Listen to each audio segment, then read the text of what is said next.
When you hear the words nuclear attack, what comes to mind? For most people, it's a scene straight out of a disaster movie. A blinding flash of light, a giant mushroom cloud, and then nothing. Everything is vaporized and survival is impossible. This idea is so common that it has paralyzed us. It makes preparing for such an event seem pointless. If everyone is gone, why bother? But I'm here to tell you that this Hollywood version of reality is dangerously wrong. The truth is, surviving a nuclear event is absolutely possible. Your survival, however, depends less on luck and more on your knowledge and the actions you take immediately following the blast. The initial explosion of a nuclear weapon is incredibly destructive. It's true, if you are at ground zero, your chances are slim. But the vast majority of people will be outside this immediate blast zone. For them, the biggest danger isn't the explosion itself. The real killer, the silent and invisible threat that comes after, is nuclear fallout. This is where your preparations will make all the difference. Knowing what to do in the first few minutes and hours can determine whether you and your loved ones make it through. It's not about being a superhero, it's about being informed and ready to act decisively. This guide is designed to cut through the fear and misinformation. It will provide you with practical, no-nonsense steps to protect yourself. We won't be focusing on doomsday fantasies. Instead, we'll look at the science of radiation and the proven principles of survival. You don't need an expensive, custom-built underground bunker to live. You need a solid plan and the right supplies, many of which you probably already have in your home. This is not about paranoia, it is about empowerment. It's about taking control in a situation where many people would simply give up. So, let's get started. Forget everything you think you know from movies and television shows. Erase the images of a desolate, lifeless wasteland. Instead, picture yourself as a survivor. You are calm, you are prepared, and you know exactly what to do. The threat is real, but so is your ability to overcome it. By reading this guide, you are taking the first and most important step toward ensuring your safety. You are choosing to be a survivor, not a victim. Your journey to preparedness starts right now, with understanding the true nature of the challenge ahead. Let's get straight to the point. To survive an invisible enemy, you must first understand it. Nuclear fallout is the radioactive dust that a nuclear explosion creates. Imagine a massive bomb detonating on or near the surface of the Earth. The incredible force of the blast sucks up millions of tons of dirt and debris into the mushroom cloud. This lethal cocktail of irradiated dust is what we call fallout. Carried by winds, these particles fall back to Earth like toxic snow.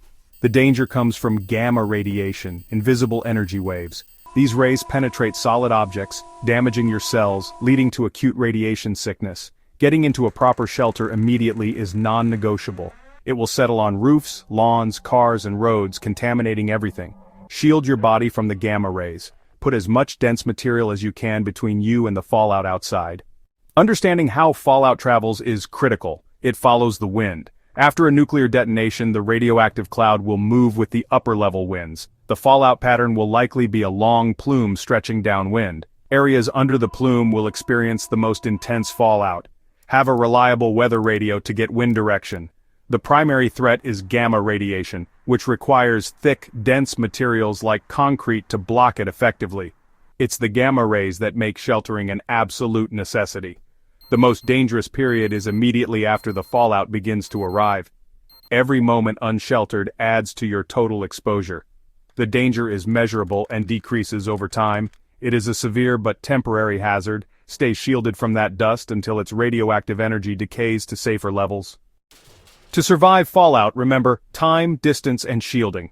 These principles protect you from gamma radiation. Radiation decays rapidly, so limit your exposure time, especially in the first 3 days. The farther you are from radiation, the lower the dose. Shielding, using dense materials between you and the source, is effective. Thick concrete, bricks, books, and earth are excellent shields.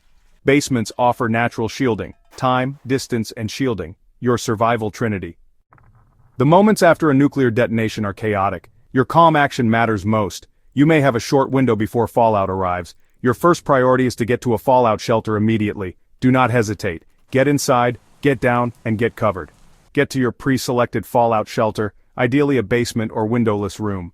Grab your emergency kit and critical supplies. You need your go bag, water, and radio. Get pets inside. Close all doors and windows. Seal gaps around doors with tape or wet towels. Turn on your emergency radio. Tune into a NOAA weather radio station or an emergency broadcast station. Authorities will provide updates. conserve your phone's battery, stay put, informed, and calm. Now that you are safely inside your shelter, your job is to wait. This part requires patience. The greatest danger from fallout radiation passes relatively quickly due to the 7-10 rule. This rapid decay is why a short stay in a good shelter can be so effective.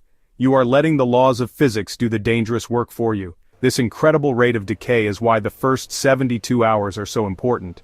By staying sheltered for these 3 days, you avoid the absolute worst of the radiation. Resisting the urge to leave your shelter prematurely is one of the most important survival actions you can take. So, for the first 72 hours, your plan is simple. Do not leave your shelter for any reason. No exceptions. Your focus should be on conserving supplies, listening to your emergency radio for instructions, and keeping morale up. By riding out this initial peak, you are massively increasing your chances of long-term survival. You don't need $1 million bunker to survive. The best shelter is the one you can create now, with what you have. Identify the most protected spot in your home, focusing on distance and shielding. For most, a basement is best. An underground basement offers earth shielding and the house's mass above. If you lack a basement, a small, windowless central room works, like a bathroom, closet, or pantry. Ground floors are better than upper floors. Avoid exterior walls and windows. Denser materials provide better shielding. Ensure enough space for your family for at least 72 hours. Identify this spot now. In an emergency, you need to know exactly where to go. After choosing your shelter, reinforce it with mass to block gamma radiation, increasing your protection factor, PF. Use common household items. No specialized materials are needed. Focus on walls facing outside. Stack heavy, dense objects against these surfaces like books, file cabinets, dressers, or firewood. The ceiling is crucial. Fallout accumulates above. Fill spaces with clothes or bedding. This creates a dense barrier around your space. Remember, mass reduces radiation exposure. This is an active defense using physics to protect your family. Within your reinforced shelter area, you should create a smaller, inner core living space. This is especially important if your main shelter area is large, like an entire basement. The radiation levels will be lowest in the spot that is farthest from all exterior walls and the ceiling. This is where you will spend most of your time, particularly during the first 72 hours. You can build a small tent or create a lean-to against the most protected wall. Use a table, a mattress, or even a door propped up on boxes to form a small cave within your larger shelter. This creates another layer of distance and shielding. This inner core is where you should keep your most essential supplies, your water emergency radio food first aid kit, and sanitation supplies. Keeping everything within arm's reach minimizes movement and keeps you in the most protected part of the shelter. This space will be tight, but it is your safe zone. Cover your lean-to with blankets or sleeping bags to create a more defined space and add a tiny bit more shielding. This small core area helps to create a psychological sense of security in a stressful situation. It's your family's lifeboat within the larger ship of your home shelter. Living in this small space requires organization. Plan out where everyone will sleep and sit. Establish rules to keep the area as clean and orderly as possible. This is crucial for maintaining morale and hygiene, especially if you are sheltering for an extended period. Use containers to store trash, and a bucket with a tight-fitting lid as an emergency toilet, keeping it as far from your living and sleeping area as possible. A little bit of planning for the logistics of daily life in a tiny space will go a long way in making the experience more bearable for everyone, especially children. This inner core strategy maximizes the principles of time, distance, and shielding on a micro level. By spending the majority of your time in this highly protected spot, you are minimizing your total radiation dose as much as physically possible. You're using the furniture and mass you've already arranged, and then adding one more layer of protection right around your bodies. It's a simple, but incredibly effective technique. You're turning a corner of your basement, or a central closet, into one of the safest places it can possibly be, using nothing more than household items and a little bit of survival knowledge. Survival starts with water, food, and first aid. Nothing else matters if you lack these. Store at least 1 gallon of water per person per day, aiming for a 2-week supply. Bottled or food-grade containers are best. Never trust tap water after a nuclear event. Stock non-perishable foods that require no cooking: energy bars, canned goods, peanut butter, and crackers. Don't forget a manual can opener. A well-stocked first aid kit is essential. Include prescription meds, painkillers, anti-diarrhea, allergy meds, and a first aid manual.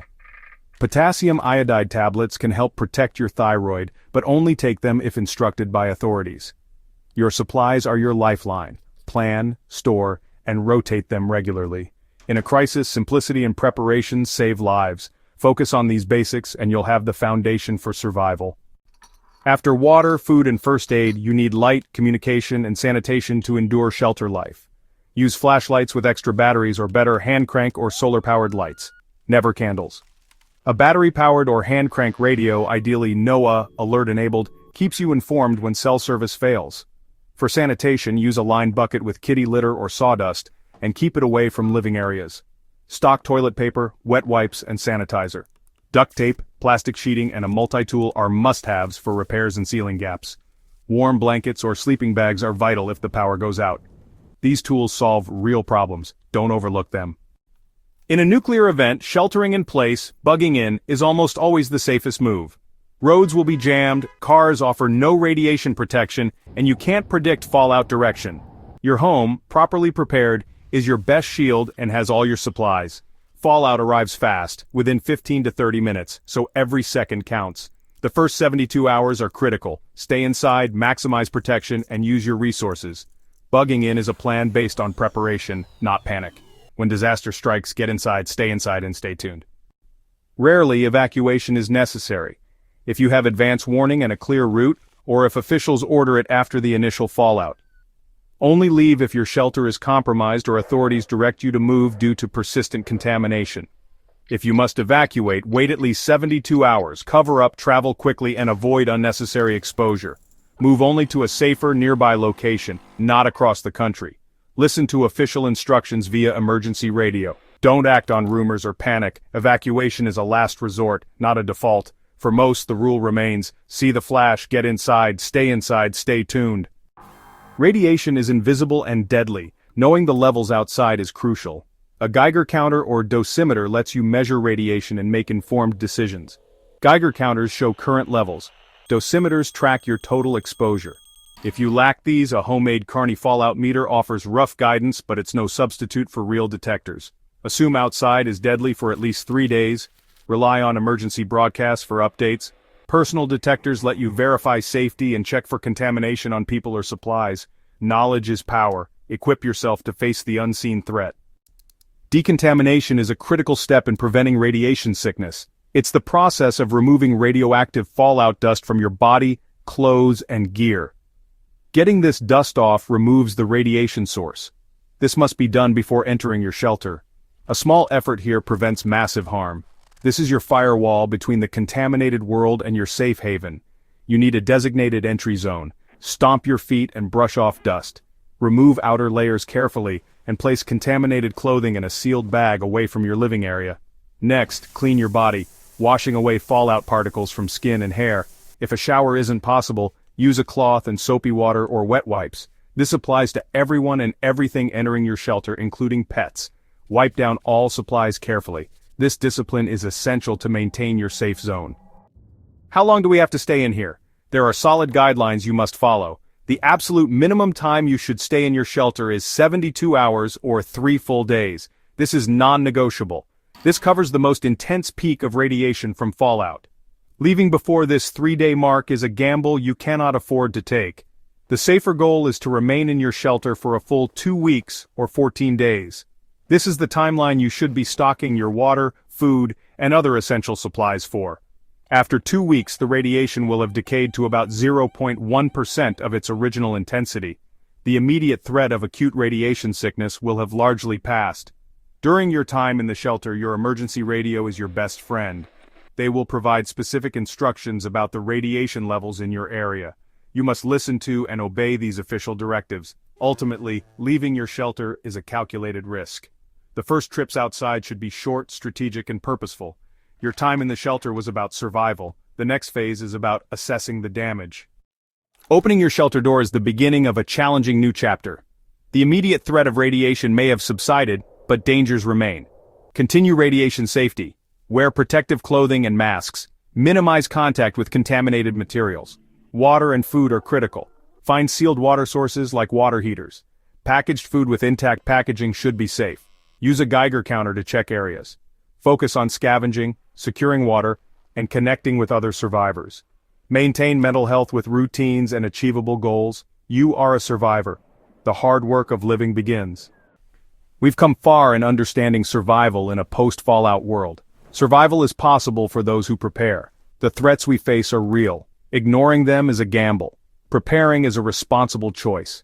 You've taken the first step by gaining knowledge. Now translate this into action. Identify your shelter, assemble supplies, and discuss your plan with family. This is about conquering fear with competence. The power to survive is in your hands. Take precautions, free yourself from fear, and take control. Preparedness enriches your life. Act now. Start small, but start today. Create a checklist, buy water, designate a storage shelf. You have the knowledge and ability. Take action. Be ready, be smart, be a survivor.